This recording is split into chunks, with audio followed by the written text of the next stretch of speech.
ሰላም ጤና ይስጥልኝ ተመልካቾቻችን ሰለሞን ሙሉጌታ ካሳ ነኝ። ሳምንታዊ ቲክቶክ ሰሞኑን በኢቢኤስ ተጀምሯል። የዛሬው ፕሮግራም የሚሆነው ስለ ሶስት ጉዳዮች እንጫወታለን። አንደኛው ከሳተላይት ጋር የተያያዘ የሞባይል እና የኢንተርኔት ኮኔክሽን ቴክኖሎጂ ነው። ከዚህ በፊት የጠቀስኩት ቶፒክ አለ። ስታርሊንክ ወይም ደግሞ የኤላን መስክ የስፔስ ተቋም የሆነው የስታርሊንክ የስፔስ ቴሌኮሙኒኬሽን ካምፓኒ ሰሞኑን ደግሞ አናውንስ ያደረገው አዲስ ፈጠራ አለ ወይም ደግሞ ፕሮዳክት አለ። እሱን እንጫወታለን። ስለ ሮቦቶች እናወራለን። በርካታ የሮቦት ቶፒክ ዛሬ እንቃኛለን። ነገር ግን ከምንቃኘው ውስጥ አንዱ ደግሞ የሮቦቶች ቡቅሻ ወይም ቦክሲንግ በቅርቡ በቻይና ውስጥ እንደሚደረግ ተነግሯል ያለው። ሶስተኛ ደግሞ የምንጨዋወተው በእጅ ሃንድ ሄልድ ወይ ደግሞ በእጅ ላይ የምትያዝ ዊንድ ተርባይን ዊንድ ትልልቅ ተርባይን አዳማ ሄዳችሁ ታውቁታላችሁ የመሳሰለው ላይ ነገር ግን በእጅ የምትያዝ በጣም ትንሽዬ ዊንድ ተርባይን ላፕቶፕንና ስልክን ቻርጅ ማድረግ የሚችል ኃይል ማመንጨት ስለምትችል በጣም ደስ የሚል አይነት የኦፍ ግሪድ የፓወር ቴክኖሎጂ እንቃኛለን። ከዝግጅቱ ጋራ መልካም ቆይታ። ስታርሊንክ ከዚህ በፊት በብዛት ቶፒኩን ጠቅሼ ወደ እናንተ አምጥቼ ተነጋግረናል። ስታርሊንክ በታዋቂው የቴክ አንትርፕረነር እና ቢሊዮነር ኤላን መስክ የተቋቋመ የስፔስ ቴሌኮሙኒኬሽን ተቋም ነው። ይሄ ተቋም ላውንች ከተደረገበት ጊዜ ጀምሮ በርካታ ሳተላይቶችን ወደ ኦርቢት በማስወንጨፍ ከዛ ላይ ሆኖ ኢንተርኔትን ቢም እንዲያደርግ ወይ ደግሞ ኢንተርኔትን ወደ መሬት አገልግሎት እንዲሰጥ ማድረግ የሚችል ተቋም ከሆነ እንግዲህ አሁን ጥቂት ዓመታትን አስቆጥሯል። ኢንተርኔት እንደምታውቁት በምድር ላይ ከሆነ ታወር ተደርጎለት ሪሲቨር ተደርጎለት ከዛ በኋላ በአንቴና አማካኝነት በፍሪኩዌንሲ አማካኝነት ከአንዱ ወደ አንዱ በኬብልም አማካኝነት የተደረገ ዋይፋይ ዋየርለስ ኬብል የምንለው ብቻ ኢንተርኔት የሚሰራው በብዛት የምናውቀው ምድር ላይ ባለ የቴክኖሎጂ መሰረተ ልማት ነው። ነገር ግን ኤላን መስክ ገጠር ውስጥስ ኬብል የሌለበትስ አንቴና ያልገባበትስ ሪሲቨር አልገባበትስ ፍሪኩዌንሲ የሌለበትስ በሚል ለምንድነው ኢንተርኔትን ከአየር ላይ ሆነን ወደ መሬት የማንለቀው በሚል ስታርሊንክ ያንን እንግዲህ ሲያደርግ ቆይቷል ማለት ነው።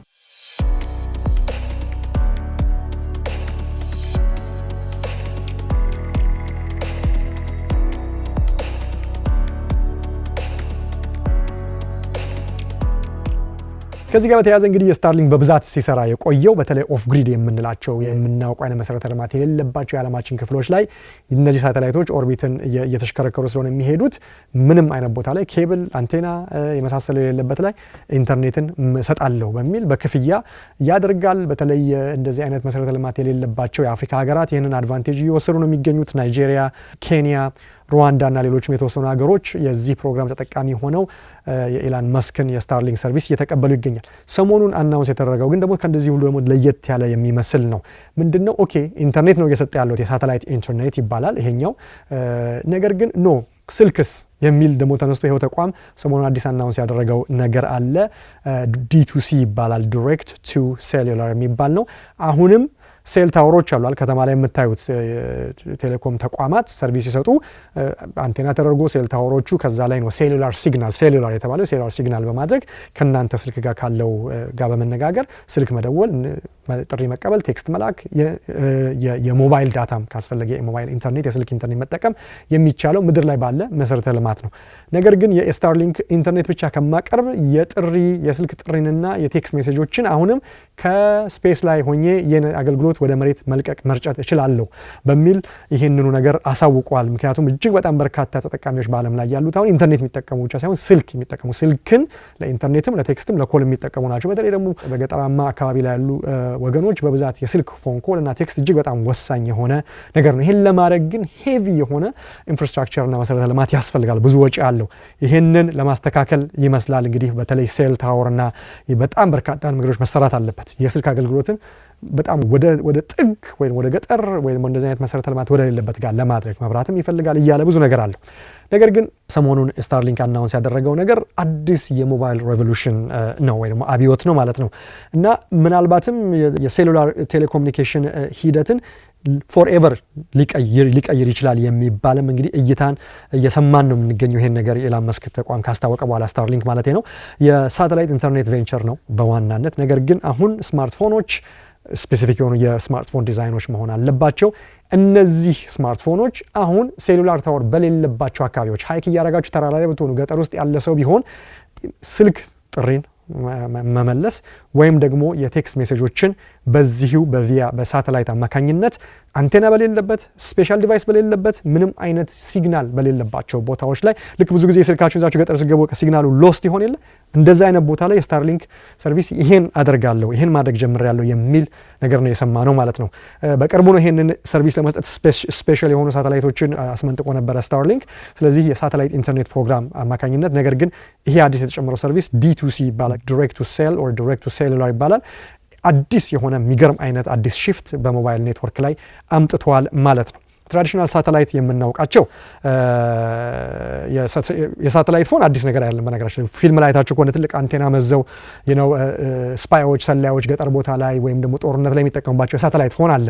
ያ ግን ስፔሻል የሆነ ሪሌሽንሺፕ ከዛ የስፔሻል የሆነ የሳተላይት ቴሌኮሙኒኬሽን ሰርቪስ እና ስፔሻል የሆነ የሳተላይት ፎን ያስፈልጋል። አይታችሁታል። በልኪ ነው፣ አንቴናው መመዘዝ አለበት። እንዲህ አለ የሳተላይት ፎን የተለመደ ነው። ነገር ግን በትልልቅ የሚሊቴሪ ኦፕሬሽን ላይ ለስለላ ስራ በመንግስታት ደረጃ እንጂ ማንኛውም ሰው ዝም ብሎ እኔ የሳተላይት ፎን ገዝቼ ተጠቀምኩ ነው የሚላችሁ አትሰሙም። ይሄን ለመቀየር ነው እንግዲህ የስታርሊንክ ያደረገው። በምትጠቀሙበት ፎን አማካኝነት የሳተላይት ስልክ ልውውጥና ቴክስት መደራረግ ትችላላችሁ የሚል ነው እንግዲህ። ወይም ደግሞ LTE እና 4G ኢኔብልድ የሆኑ ስልኮቻችሁ ከሳተላይት ይሄንን ሲግናል መቀበል ይችላሉ ነው እየተባለ ያለው ማለት ነው። አሁን እንግዲህ ሰሞኑን አይፎን 14ን ጨምሮ ሳምሰንግ ጋላክሲ S23፣ ጉግል ፒክስል 9 እና ተመሳሳይ ሌተስት የሆኑ ዲቫይሶች በአሁን ሰዓት ላይ የስታርሊንክ ሎ ኤርት ኦርቢት ሳተላይቶች ጋር መገናኘት የሚችሉና የዚህ ፕሮግራም ያለበት ቦታ ላይ ካሉና የዚህ ፕሮግራም ሳታፊ የሆነ ኤሪያ ላይ ጂኦግራፊክ ሪጅን ላይ ካሉ ይህንን ነገር መጠቀም ይቻላል ማለት ነውና ይሄ እንግዲህ ያመጣው ነገር ምንድነው? ሞባይል ሲግናል ያላችሁበት ቦታ ምንም ነገር የሌለበት ቦታ ላይ ሁሉ ሲግናል አግኝታችሁ ስልክ መደወል እና ቴክስት ማድረግ የምትችሉበት ሁኔታ ማለት ነው። ይሄ እንግዲህ አናውንስ የተደረገው ከጥቂት ቀናት በፊት ነው። ይሄንን ነገር ሲደረግ 21 ስፔሻል ሳተላይቶችን ወደ ስፔስ አስመንጥቆ ነው ስታርሊንክ ይሄን ያደረገው። 13ቱ ደግሞ ስፔሲፊክሊ ኢኩዊፕድ የዲሬክት ቱ ሴል ወይ ደግሞ የዲሬክት ቱ ሴል ሲግናልን መልቀቅ የሚችሉ ኢኩዊፕመንቶችን 13ቱ ሳተላይቶች ላይ አካተዋል ማለት ነው። እንግዲህ ይሄ አዲስ ሳተላይት እና ይሄ አዲስ የዲሬክት ቱ ሴል ወደ ኦርቢት የተላከው ከናሳ ኬኔዲ ስፔስ ሴንተር ሲሆን አዲስ የሆነ የሞባይል ቴሌኮሙኒኬሽን ቴክኖሎጂ እንግዲህ በአዲስ ሁኔታ እየፈጠረ ይገኛል ማለት ነው። እንደ ስፔስ ኤክስ አገላለጥ ከሆነ D2C ሳተላይቶች ኒርሊ 10 ታይምስ ላርጀር ናቸው ኤኒ ኦፍ ኢትስ ኮምፒቲተርስ። በጣም ሰፊ የሆነ በጣም የተቀጣጠሉ ሳተላይቶች ናቸው ማለት ነው ለዚህ ለD2C ፐርፐዝ የተላኩት። ስለዚህ ሰፊ ከቨሬጅ በተሽከረከሩ ቁጥር በምድር ላይ ሰፊ የሆነ የሴሉላር ከቨሬጅ መስጠት እንዲችሉ ታስቦ ነው የሆነው ማለት ነው። ይሄ ኢኖቬሽን እንግዲህ ዩዘርስ በቅርቡ በጣም አገልግሎቱ እየሰፋ በመጣ ቁጥር ስልክን መደወል፣ ቴክስት መላክ እና አክሰስ ኢሴንሻል ዳታ ሰርቪስ ልክ የኢንተርኔት ዳታ የምንለው የሰርቪስን ኤኒዌር ሆነው ከማውንቴን ይሁን ሸለቆ ይሁን ዝቅተኛ ቦታ ይሁን በረሃ ይሁን በባህር ላይ በጥልቅ የሆነ ውቅያኖስ ላይ በጀልባ ላይ ያለ በመርከብ ላይ ያሉ ይሁን ወይም ደግሞ ዲዛስተር የተፈጠረባቸው ዞኖች ውስጥ ይሁን ወይም ደግሞ እጅግ በጣም በቃ እንዲህ አይነት ነገር አይተው የማያውቁ ገጠራማ ክፍል ላይ ያሉ ወገኖች ይሁኑ ይሄን አክሰስ የማድረግ ነገር ኢኖቬሽኑ ፕሮቫይድ ያደርጋል ማለት ነው። ስለዚህ ምንም አዲስ የሆነ ኤክስትራ ሃርድዌር ሳያስፈልግ እነዚህ የስማርት ስልክ ሪኳየርመንቶች ከተሟሉ ማለት ነው። ስለዚህ ስልካችሁ ሲምፕሊ ኮኔክት የሚያደርገው ከዚህ ከሳተላይት ሲግናል ጋር ነው። ሮም በሚያደርግ ጊዜ ኔትወርክ ልክ አሁን የሆነ ሀገር ስትሄዱ እኮ የሆነ አዲስ ኔትወርክ ሲመጣ ዋይፋይ አይደለም እላችሁ የሴሉላር ይሄ ኔትወርክ አለ ይላችኋል። ልክ እንደዛ ሁሉ ሳተላይቱ አቬይላብል ከሆነ ኮኔክሽኑ ያንን ኔትወርክ በማድረግ በዛ አማካኝነት ማግኘት ይቻላል ነው። ቴክኖሎጂ ከዚህ ቴክኖሎጂ ጀርባ ያለው ነገር በጣም የሚገርም ኢንጂነሪንግ የቴሌኮሙኒኬሽን ኢንጂነሪንግ እና ብቃት የተካተተበት ነው። ሳተላይቶቹ ኢኖድ ቢ የሚባል ሞደም ተያይዝ አካተው ነው በኦርቢት ላይ የሚሽከረከሩት። እነዚህ ሞደሞች እንግዲህ ልክ ምድር ላይ እንደተተከሉ በብረት ተደርጎ እንደተተከሉ የሴሉላር ታወሮች ያገለግላሉ ማለት ነው። አስቡት እንግዲህ በሳተላይት ላይ የተገጠመው ኢቢኖድ ሞደሞቹ ማለት። ስለዚህ ስልካችሁ ከዚህ ሲግናል ጋር ኮኔክት ሲያደርግ ልክ በምድር ላይ ካለ የሌላ የቴሌኮም ፕሮቫይደር የሴሉላር ታወር ጋር እንደተያያዘ እንደተገናኘ አድርጎ ልክ እንደ ኔትወርክ ፓርትነር አድርጎ ነው ትሪት የሚያደርገው ማለት ነው። ዋናው ዲፍረንስ ግን ኔትወርኩ ወደ ግራውንድ ሳይሆን የሚመጣው ቀጥታ ወደ ከስልካችሁ ጋር ነው ኮኔክት የሚያደርገው ማለት ነው። ስለዚህ ኦርቢትን ፎሎ ያደርጋል ኮንስታንትሊ ሙቪንግ አክሮስ ደ ስካይ። ስለዚህ ክሬቲንግ ሞባይል ከቨሬጅ ዌር ነን ኤግዚስትድ ቢፎር ያንን ሴሉላር ሲግናል እየሰጠ ከዚህ በፊት ወይ ነው ምድር ላይ ያለ የአንቴና ሴሉላር ታወሮች የሌሉበት ቦታን ከቨሬጅ መስጠት የሚችልበት ብቃት አለው ማለት ነው። ይሄ የኮንቪኒየንስ ጉዳይ ብቻ አይደለም፣ ፖቴንሻል ላይፍ ሴቨር ነው። በተራራ ላይ በጣም በማይመች ቦታ ላይ ሰው ካለ መደወል የሚችልበት አክሰስ ይኖረዋል ማለት ነው። እንዲሁም ደግሞ ገበሬዎች አርሶ አደሮች ወገኖች በጣም ይሄ ነገር ቢኖራቸው ላይፋቸው ሊቀየር የሚችሉ ህብረተሰቦች ሁሉ ይሄን ማግኘት የሚችሉበት ሃይከሮች ማውንቴን ላይ ሆነው ሎስት ቢሆኑ ሊሞቱ የሚችሉበት ሁኔታ ባለበት ሁኔታ ላይ ካለመደወል እና ኮምፕሊትሊ ዲስኮኔክትድ ከመሆን የተነሳ ነገር ግን ይሄን ማድረግ ይቻላል። ሲምፕል ስልክ የመደወል ብቃት የሌላቸው ኮሚኒቲዎች በናቹራል ዲዛስተር በተለያየ አይነት ጉዳይ ብዙ ጉዳት የሚደርስባቸው ሁኔታ አለና ይሄን ሁሉ ነገር ሊቀየር የሚችል ነው እንግዲህ ዳይሬክት ቱ ሴል ሰርቪስ ማለት ነው። ስለዚህ በጣም ወሳኝ የሆነ ነገር እንደሆነ ይጠበቃል ማለት ነው። አሁን ላይ ይሄ ነገር ተግባራዊ ሆኗል። ነገር ግን ተግባራዊ ሆነውና ሰዎች እንዲጠቀሙበት የተፈቀደው ከአንድ የኔትወርክ ፕሮቫይደር ጋር ነው፣ ከአንድ የቴሌኮም ካምፓኒ ጋር ነው። ቲሞብል ይሰኛል። በአሜሪካን ሀገር ነው የሚገኘው። ስለዚህ ቲሞብል የሚባል የኔትወርክ ፕሮቫይደር ከስታርሊንክ ፓርትነር በማድረግ ሰዎች የሳተላይት ሲግናል የሴሉላር ሲግናል ሲያስፈልጋቸው ስልካቸውን ተጠቅመው እዚህን ሰርቪስ መጠቀም የሚችሉበት ነው። ስለዚህ ሰርቪስ ሰፖርት ኤልቲኢ ኬፓብል ስማርትፎንስ ግን ሰርቴን ሞዴል ቅድም ያልኳቸውን አይነት ሞዴሎች ነው እንግዲህ የሚያደርገውና ሞር ስልኮችን ደግሞ እንዲካተቱ ለማድረግ እየተሰራ እንደሚገኝ ተነግሯል። የአንድሮይድ ኦፕሬቲንግ ሲስተም ሮል አውት አልተደረገም ለጊዜው፣ ነገር ግን በአይኦኤስ ነው የተጀመረው። ይሄ ግን በቅርቡ እንደሚጀመር ነው የሚነገረው። ፕራይሲንግም አልተነገረም። እንግዲህ ያው ነፃ አይሆንም እንደምትገምቱት። ስለዚህ ፕራይሲንጉም አናውንስ አልተደረገም። ነገር ግን ሰርቪሱ ሮል አውት ተደርጎ ሁሉም ሰው ኮሜርሻሊ አቬይላብል በሚሆንበት ጊዜ ሞር ዲቴሎች እናውቃለን። ስለዚህ ቴክስቶችን፣ ስልኮችን እና የመሳሰሉትን እንዲሁም ደግሞ የዳታ ሰርቪሶችን ብሮድባንድ ዳታ ሰርቪሶችን ማግኘት የሚቻልበት ሁኔታ ባላችሁበት ሰፈር አካባቢና ሴሉላር ቶራ የለም ወይ ስልካችሁ እንደዚህ ያላችሁ የምትዞሩበት አይሆንም ማለት ነው። እንግዲህ ስታርሊንክ ኔትወርኩ ባደገ ቁጥር ደግሞ ኢንክሉድ ማድረግ የሚፈልገው ላንድ በጣም ሪሞት የሆነ ላንድን፣ ሌኮችን፣ ኦሽኖችን፣ ኮስታል ዋተሮችን በማድረግ ሞባይል ዴድ ዞን የሚባሉት በቃ እዚያ ሲግናል የሚባል ነገር የለም የሚባሉ ቦታዎችን በዚህ አይነት ከቨሬጅ ለማድረግ ይታሰባል ማለት ነው። እንግዲህ ስለዚህ አሁን ላይ በአሜሪካ ነገር ከቲሞብል ጋር ነው ፓይለት ወይ የሙከራ ስርጭቱ እየተጀመረ ያለው። ወርልድ ዋይድ አቬይላብል የሚሆንበት ጊዜ በቅርብ እንደሚሆን ይጠበቃል ማለት ነው። እንግዲህ አስቡት ይሄ ነገር ወርልድ ዋይድ ሆኖ ኢትዮጵያ መጥቶ በጣም ስልክ ማግኘት፣ ስልክ መደወል፣ ቴክስት መላክ የተቸገሩ ገጠር ውስጥ ያሉ ወገኖቻችንን ከበር ማድረግ የሚችልበት እድል ቢፈጠር እንደው ምን ያህል ግሩም እንደሆነ አስቡት። ኦፍ ግሪድ የምንላቸው ኮምፕሊትሊ ከከተሜነት ተላቀው በፍጹም ዲስኮኔክትድ ሆነው ላይፋቸውን እንኳን በጣም ቻሌንጅ የሆነባቸውን ወገኖቻችንን አርሶ አደሮቻችንን የጤና ጉዳይ በዚህ የተነሳ የተበደለውን ታማሚ ወገኖቻችንን በገጠር ያሉትን ቤዚክ ሰርቪስ መስጠት በዚህ ቢቻል አስቡት ምን ያህል ጌም ቼንጀር እንደሚሆን። እንግዲህ አይ ሆፕ ያሀፕን ያደርጋል ብለን እንጠብቃለን።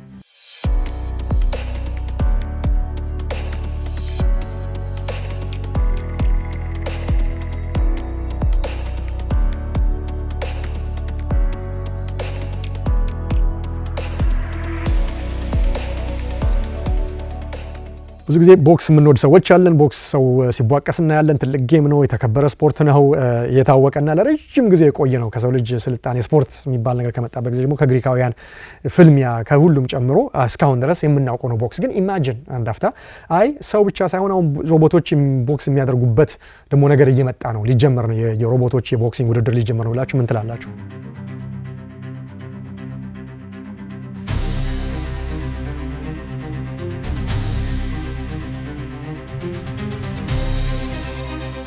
ያ ደግሞ ሳይንስ ፊክሽን ሳይሆን በቅርቡ ሊሆን ያለ ነገር እንደሆነ እሱን ነው ማጫወታችሁ። ሂዩማኖይድ ሮቦት ማለት ልክ እንደ ሰው ሁለት እጅ ሁለት እግር ያለው እና ወክ የሚያደርግ የሰው ተክለ ቁመና ያለው ማለት ነው። እና ይሄ የዚህ አይነት ሮቦት በሳይንስ ፊክሽን ላይ የምናየው አይሮባት የመሳሰለው ነበር። አሁን ላይ ግን የዚህ አይነት ሮቦት ሪል ሆኖ በጣም በሚገርም ሁኔታ በርካታ ነገር እየሆነ ነው። አንዳንዶቹን ጠቅሳቸዋለሁ። ከቦክሱን ጀምር ብዬ ነው። ስለዚህ የቻይኒዝ ሮቦቲክ ካምፓኒ ዩኒትሪ ይባላል። ይሄ ካምፓኒ በቅርቡ አናውንስ ያደረገው ነገር ምንድነው? ቢልድ እያደረገ ዲቨሎፕ እያደረገ ያላቸው ሮቦቶችን የላይቭ ስትሪም በሚደረግ የቦክሲንግ ማች እንደሚያሳትፍ ተናግሯል። ቦክሲንጉ የሚሆነው በሁለት ሮቦቶች መካከል ነው፣ በአንድ ሮቦትና በሌላ ሮቦት መካከል ነው። እንግዲህ ይሄንን በቅርቡ እንደምናይ ተነግሮናል ማለት ነው።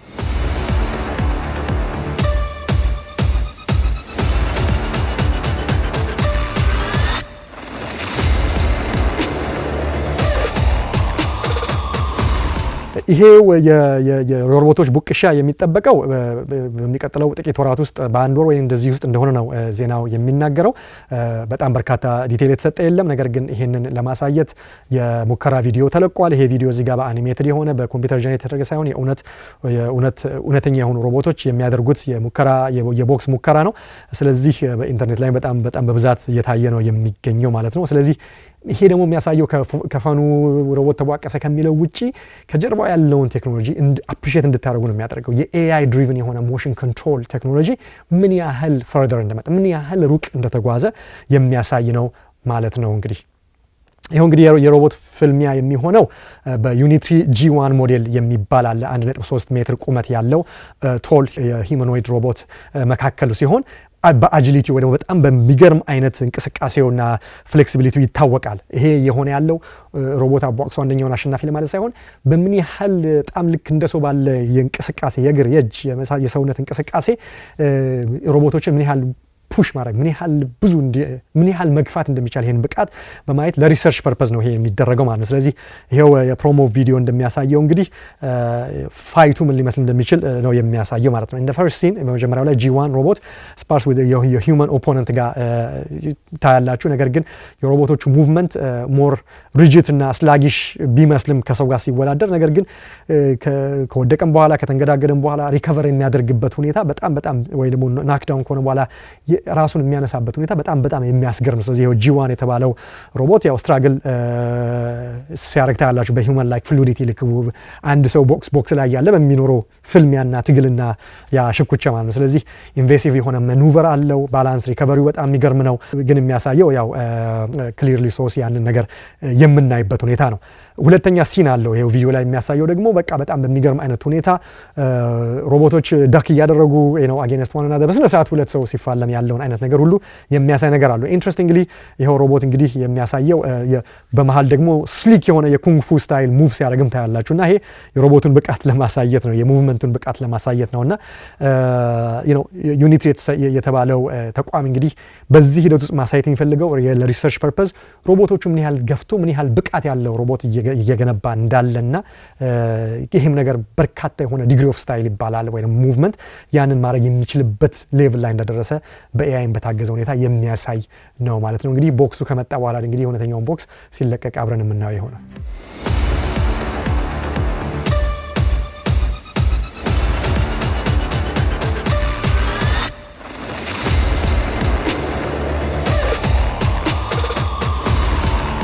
አሁንም ስለ ሮቦት ልንገራችሁና አሁንም ኢማጂን እንግዲህ አሁን ያለንበት ዘመን ምን ያህል እንደሚያስገርም እንድታስቡት እነዚህ ነገሮች በሙሉ በአኒሜሽን በተሰራ ሁኔታ ወይ በሳይንስ ፊክሽን ሙቪ ላይ የምናያቸው ነገሮች አሁን በአይናችን ስር የእውነት እየሆኑ ነውና another humanoid robot ልክ በሚገርም አይነት ፍሌክሲቢሊቲ እንደ ሰው ወክ ከማድረግም ባለፈ አክሮባት ሲሰራ ብታዩት ምን ትላላችሁ? እና አሁን ደግሞ ቦስተን ዳይናሚክስ የተባለው የሮቦቲክስ ምርምር ተቋም አትላስ የሚባለውን የሂውማኖይድ ሮቦት ይሄን እንዲያደርግ ነው ያደረገው ሰሞኑን በአዲስ በለቀቀው የሮቦቲክ ቨርዥን ማለት ነው።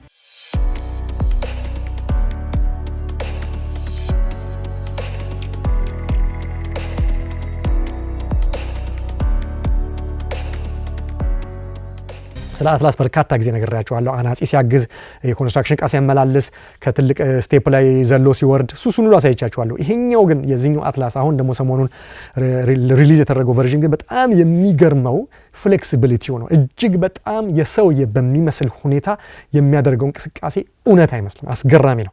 በፉሊ ኤሌክትሪክ ነው የሚሰራው። ሪማርካብል የሆነ አስገራሚ የሆነ አጂሊቲ፣ ፍሌክሲቢሊቲ፣ ሙቭመንት ሰው በቃ በስነ ስርዓት መስሉ የሰለጠነለት ሰው ወይ ደግሞ መስሉ የለመደለት ሰው ያለውን አይነት እንቅስቃሴ ዎክ ማድረግ፣ ረን ማድረግ፣ ክራል ማድረግ ካርትዊል የምንለው እና ኢቭን ብሬክ ዳንስ ያደርጉሉ ታያላችሁና ይሄ በሮቦት ዘንድ መቻሉ በጣም የሚያስገርም ነው። ኢቭን ዎክ ሲያደርግ በጣም ፋስት ዋከር መሆን ይችላል። 9 ኪሎ ሜትር በሰዓት ዎክ ማድረግ ይችላል። 28 ዲግሪ ኦፍ ፍሪደም አለው። ዲግሪ ኦፍ ፍሪደም ነው የፍሌክሲቢሊቲ አይነቶች ናቸውና በጣም በሚገርም ሁኔታ ኮምፕሌክስ የሆኑ ማኑቨሮችን የመስል እንቅስቃሴዎችን ማድረግ ሃንድ ስታንድን ጨምሮ በእጅ መቆምን ጨምሮ እንዲሁም ፎርዋርድ ሮልን ማድረግ ጨምሮ ማድረግ የሚችልበት ፍሌክሲቢሊቲ የተካተተለት አስገራሚ ሮቦት ነው አትላስ ሮቦት ማለት ነው። እንዲሁም ደግሞ በላዩ ላይ የተከተመለት የተለያየ ራዳር እና የሴንሰር ሲስተም ላይዳር ሲስተም የስቴሪዮ ቪዥን ሴንሰሮች ስላሉት አትላስ ናቪጌት ማድረግ ይችላል። በጣም የማይመች ሁኔታውን ኢንዲሬክት ያልሆኑ አካሄዶችን መሰናክል ቢቀመጥለትና የማይመች ኢንቫይሮንመንት እንኳን ቢሰጠው በሃይ አዌርነስ ይህን ናቪጌት አድርጎ ራሱን በስነ ስርዓት ማንቀሳቀስ ይችላል ማለት ነው። የአትላስ ኢምፕሬሲቭ ሙቭመንት የተላበሰው አሁንም ከሮቦቲክስ ጀርባ ያለው የኤአይ ጉዳይ ነው። በኤአይ ሪኢንፎርስመንት ለርኒንግ የሚባል ዘርፍ አለ በኤአይ ውስጥ። ይሄ ማለት ምን ማለት ነው?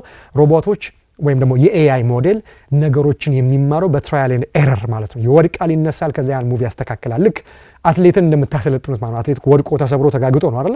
ልክ እንደዛ ሁሉ በኤአይ ሪኢንፎርስመንት ለርኒንግ አማካኝነት በትራያል ኤንድ ኤረር እያስተካከለ ወደዚህ ሌቭል ኦፍ አኪዩሬሲ ራሱን ጋይድ አድርጎ ማድረግ በሚችለው ነው። ስለዚህ ዳታንን በመውሰድ ከሂውማን ሞሽን ካፕቸር ላይ በመውሰድ ያን በማቀናበር ራሱን የሰውን እንቅስቃሴ ሚሚክ አድርጎ የሚሰራበት ሁኔታ ነው ማለት ነው። በዚህ አፕሮች አማካኝነት እንግዲህ አትላስን ያላበሱት ብቃት ምንድነው? ፍሉድ በጣም ስሙዝ የሆነ ምንም ይሄ ብዙ ጊዜ ሮቦት ዳንስ የሮቦት ዎክ ይባላል። በጣም ሮቦቶች ብዙ ጊዜ እንቅስቃሴያቸው እንደዛ ስለሆነ ይሄ ግን ፍሉድ ስሙዝ ነው፣ እንደ ሰው ነው የሚመስለውና በዛ አይነት አክሽን ውስጥ እንግዲህ እስከ ዳንስ ሩቲን ድረስ ያሳያችሁ ማለት ነውና በጣም የሚገርም አቺቭመንት ነው እንግዲህ ለሮቦቶች ማለት ነው። እንግዲህ አትላስ ይሄም አሁን ቴስት እየተደረገ ያለው በጣም ሰፋፊ የሆነ ስራ ውስጥ እንዲገባ ነው የታሰበው። ኢንዱስትሪያል ሴቲንግ እና የማኒፋክቸሪንግ ሴቲንግ የፋብሪካ ሴቲንግ ውስጥ ገብቶ በጣም በርካታ ስራ እንዲሰራ ይታሰባል ማለት ነው። እንዲሁም ሃንዳይ የተሰኘው የመኪና አምራች ተቋም ይህንኑ አትላስን ዲፕሎይ ለማድረግ ለማኒፋክቸሪንግ ስራ ውስጥ ፋክተሪዎች ውስጥ ቢልዲንጎች ውስጥ እና በተለያዩ አይነት ስራዎች ውስጥ ለማድረግ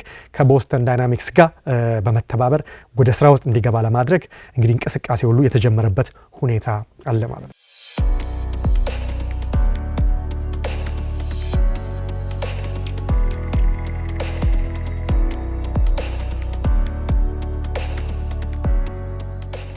አሁንም ስለ አንድ ሮቦት ልንገራችሁ ወደሚቀጥለው ቶፒክ ከመሄዳችን በፊት። ይሄም ደግሞ ወደ ቻይና ነው። ኤክስፔንግ የሚባል የኦቶሞቲቭ ግሩፕ አለ። ስለዚህ ተቋም ብዙ ጊዜ ዱባይ በሄድኩ ጊዜ የሰራውን የፍላይንግ ካር፣ የፍላይንግ ድሮን የመሳሰለውን የሰራውን ስራዎች ከዚህ በፊት ስለዚህ ተቋም ብዙ ከቨር አድርጌላችኋለሁ።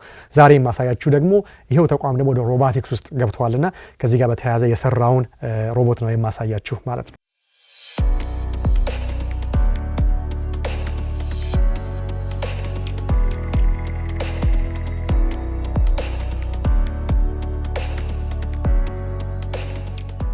ከዚህ በፊት ስለ ሮቦት እንደዚህ ስነግራችሁ አሁን ቅድም የነገርኳችሁም ከዚህ በፊትም ቴስላ አሁን ኤክስፔንግ የመኪና አምራች ተቋም ስለሆነ ቴስላም ኦፕቲመስ የሚባል በሁለት እግሩ እና ሁለት እጅ ያለው የሂውማኖይድ ሮቦት ስራ ውስጥ እንደገባና ያም የሰራውን ነገር ሙከራውን ወይም ተግባራዊ ነገሩን አሳይቻችሁ ነበር።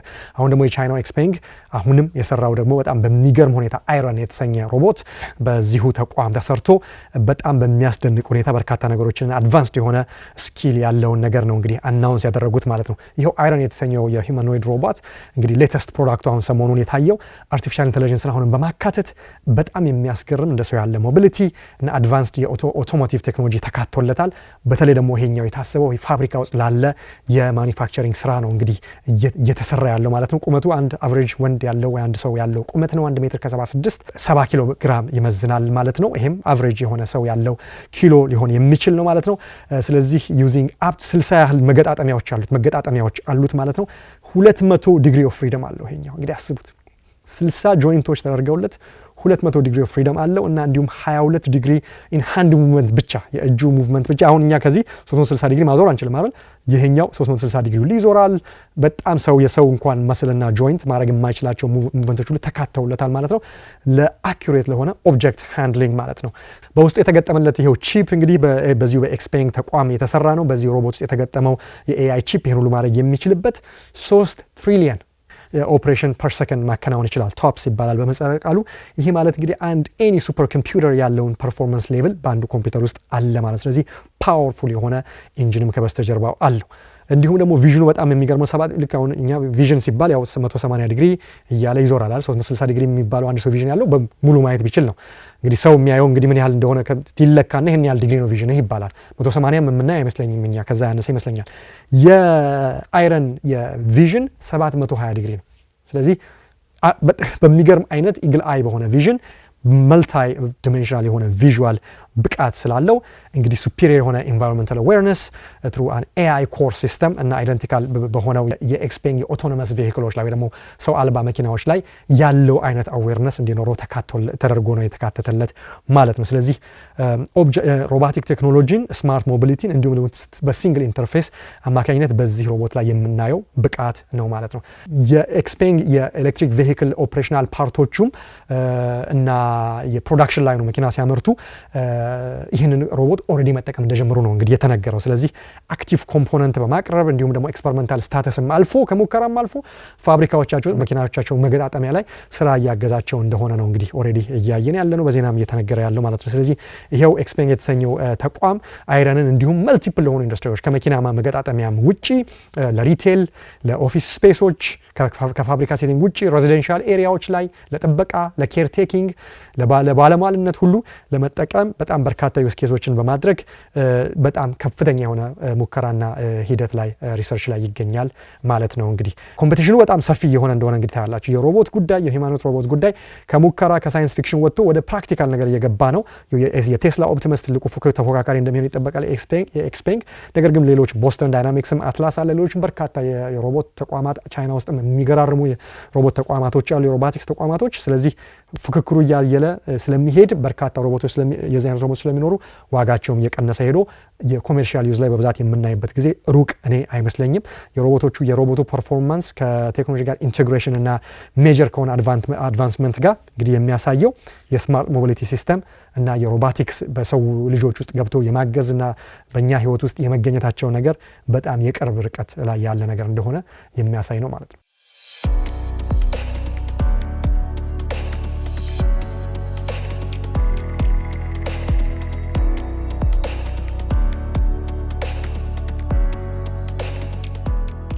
ብዙ ጊዜ ስልካችን ላይ ስማርትፎናችን ላይ ላፕታፖቻችን ላይ በጣም አታች ስለሆነ መብራት እንኳን ሲጠፋ ቻርጅ ካላደረገን በጣም እንጨነቃለን። እንኳን መብራት የሌለበት ቦታ ላይ ብንሄድስ እና ቻርጀር ባይኖርስ የሚለው ሀሳብ ይቅርና ማለት ነው።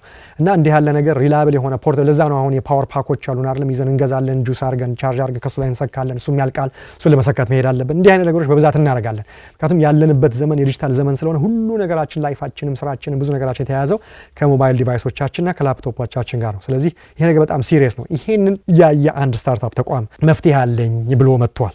ስለዚህ ቱር ለምታደርጉ፣ ሃይክ ለምታደርጉ፣ ተራራ ላይ ሄዳችሁ ለምታድሩ፣ መብራት ላይ የሌለበት ቦታ ላይ በርካታ ቀን ለምታሳልፉ ለመሳሰላችሁት በሙሉ በሚል ሻይን የተሰኘ ስታርታፕ 3-in-1 የሚባል ፖርተብል የዊንድ ተርባይን ቴክኖሎጂን ይዞ መጥቷል። ዊንድ ተርባይንን ስናስብ ብዙ ጊዜ የምናስበው በጣም ግዙፍ ነገር ነው አይደለም። አዳማ ያለፋችሁ ሰዎች ታውቃላችሁ ተርባይኖቹን አይደለም።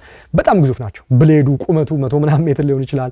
ከዛ እያንዳንዷ ብሌድ ስንትና ስንት ሜትር ነው። ስለዚህ ሄዳችሁ ጠጠገታችሁ ስታዩት በመኪና ስታልፉ ትንሽ ይመስላል። አጠገቡ ቆማችሁ ስታዩ ግን የግዝፈቱን ነገር ዊንድ ተርባይን ማለት ይሄ ነው። ስለዚህ ያ ተሽከርክሮ ከዛ እሱ ወደ ጄኔሬተር ወደ ታች ወርዶ ዲናሞ ተሽከርክሮ ነው ኤሌክትሪክ ጄኔሬተር የሚሆነው። ከዛ መብራት የሚመነጭ ኤሌክትሪክ የሚመነጭ ማለት ነው።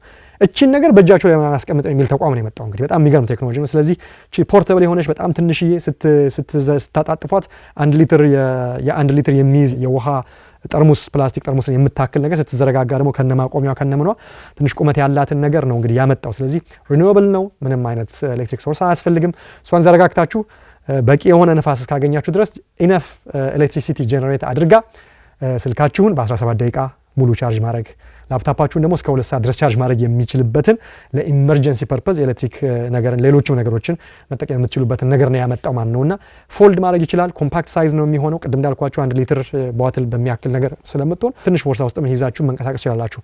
አብሮት ደግሞ የመጣ ወደ ባትሪው የሚቀየረው እሱም ደግሞ ትንሽዬ ፓክ ያለው በፓክ ላይ መያዝ የሚችል አይነት ነውና 1.3 ኪሎ ግራም ነው የሚመዝነው። ስለዚህ በጣም ኢዚ ኮንቪኒየንት ለጉዞም ለሞቢሊቲም እየተንቀሳቀሳችሁ ላላችሁት ማለት ነው። እንዲሁም ደግሞ የተርባይን እቺ ትንሿ ተርባይን ዌዘር ሲልድ ነች ወይ ደግሞ ከዌዘር ፕሩፍ ነች ማለት ነው። ስለዚህ IP54 የሚባል ስታንዳርድ አለ። በውሃና በተለያየ ነገር በነፋስ ምንት እንዳትጎዳ ተደርጋ የተሰራ ስለዚህ ለአውትዶር ፐርፐዝ እና ኮንዲሽን ተብላ ዲዛይን የተደረገች ነች ማለት ነው። ስለዚህ 60 ሴንቲሜትር ኮምፖዚት ሪኢንፎርስድ ብሌዶች አሉት። ስለዚህ በጣም ስትሮንግ የሆነ ነገር ነው። ስለዚህ ከ1.8 ሃይ ታወር ማውንት 1.8 ሜትር የአንድ ሰው ቁመት ማለት ነው የሚዘረጋጋ ታወር ላይ ነው የምትገጠመው።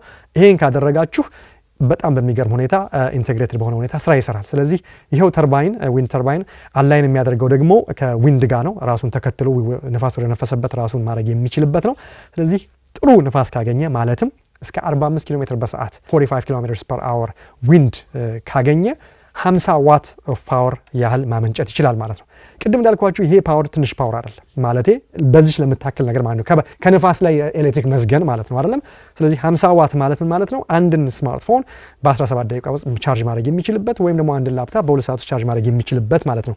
ነገር ግን ያን ያህል ንፋሱን ላይ አይገኝም ተብሎ እንኳን እስከ 12 ኪሎ ሜትር ፐር አወር እንኳን ብሪዝ ኖርማል ይሄ ኤኒ ታይም ማግኘት የምትችሉት አይነት ንፋስ ነው። ይሄን ማግኘት ከቻለ ስልካችሁን በጥቂት ሰዓታት ላፕቶፓችሁን እስከ 72 ሰዓት ባለው ውስጥ ራሱ ቻርጅ ማድረግ ይቻላል። ኖርማል ቀን በሚባል ላይ ያን ብታደርጉት ያን ማድረግ ይችላል። ስለዚህ አስቡት ካምፒንግ ብትሄዱ፣ ተራራ ላይ ብትሄዱ፣ ምንም ኤሌክትሪክ በሌለበት ሁኔታ ላይ ብትሄዱ ይሄ ራሱ ይጠቅማል። 45 ኪሎ ሜትር በሰዓት ማግኘታችሁ ይቅርና በጣም ኖርማል በሚባል ጀስት ኖርማል ንፋስ በሚባል ላይ ራሱ ስቲል አድርጎ ረዘም ያለ ጊዜ ቢሆንም ስልካችሁን ቻርጅ ማድረግ የሚችልበት ብቃት አለው ማለት ነውና ይሄ የሪኒዌብል ኤነርጂ ጉዳይና በተለይ ኦፍ ግሪድ የሚባለው ነገር ሁልጊዜ ስናስበው ኦፍ ኮርስ አሁን ተራራ ስለመውጣት ጫካ ውስጥ ሄዶ ሃይክ ስለማድረግ አይደለም። ነገር ግን በጣም የሚያስፈልጋቸው ሰዎች ደግሞ አሉ።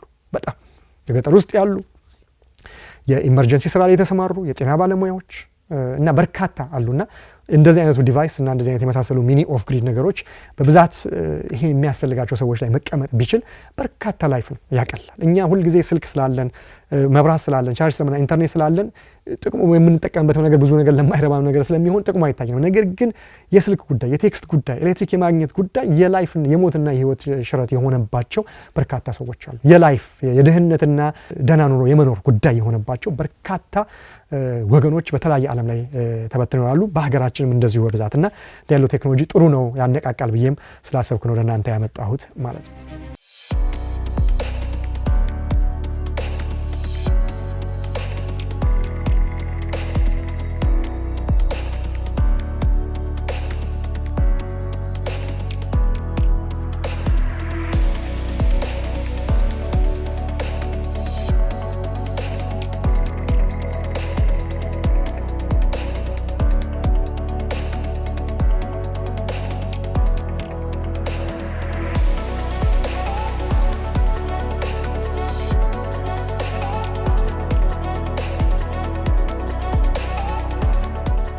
ተመልካቾቻችን የአዲሱ ምዕራፍ 28 የመክፈቻ ፕሮግራም ይሄን ይመስል ነበረ። ስለ ስፔስ ሴሉላር ኔትወርክ ስታርሊንክ ተጨዋውተናል። ስለ ተለያዩ አስገራሚ ሮቦቶች ደግሞ ተወያይተናል። እንዲሁም ደግሞ ስለ እጅ ላይ ፖርተብል ስለሆነች ዊንድ ተርባይን ተነጋግረናል። አንድ ስልክን እስከ 17 ደቂቃ ቻርጅ ማድረግ የሚቻል ከነፋስ ላይ በተዘገነ ኤሌክትሪክ ማለት ነው። ምንም ኤሌክትሪክ ምንም በሌለበት ምድረ በዳ እንዲህ አይነት ነገር ማድረግ የምትችሉበትን ይሄንን ግሩም የሆነ ቴክኖሎጂ ለመነቃቃትም ኢንስፓየርድ እንድንሆንም ወደ እናንተ አምጥቻለሁ። በዝግጅቱ እንደተደሰታችሁ አዳዲስ ነገር እንደጨበጣችሁ ተስፋ አደርጋለሁኝ። እንደተለመደው አስተያየቶቻችሁን ጻፉልኝ፣ ይደርሰኛል። በስክሪን ላይ ባሉት አድራሻዎች ታገኙኛላችሁ። በሚቀጥለው ሳምንት እና በሁለት ተከታታይ ፕሮግራም ደግሞ ለየት ያለ ፕሮግራም አቀርብላችኋለሁ። ስለ ኒውዮርክ የመሬት ውስጥ የባቡር ሲስተም በሁለት ክፍል አድርጌ ዝግጅቶችን ግሩም የሆነ ዝግጅት አስቃኛችኋለሁ። ሳምንት እስከምንገናኝ ቸር ሰንብቱ።